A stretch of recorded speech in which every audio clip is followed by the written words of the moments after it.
মসজিদ যে বানাইলো, ওই মসজিদে যতদিন নামাজ হবে, জিকির হবে, তেলাওয়াত হবে, কিয়ামত পর্যন্ত যে পয়সা দিয়েছিল সে সওয়াব পাবে। আর সিনেমা যে বানাইলো, সিনেমা দেখা এরকম বই কি কুমিল্লা আসছে, এমন একটা লোকেরা বলাবলি করতেছে সুবহানাল্লাহ, এমন একটা ছবি আসছে যারাই দেখলো সব উমরা করতে রওনা হয়ে গেছে।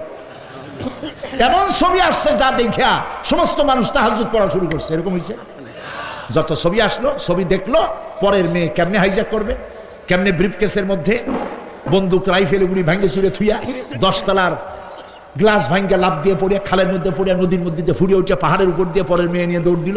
এইসব সন্ত্রাসী, ডাকাত, জেনাকার, বদমাশ তৈরি করা হয়, ঠিক না বলো?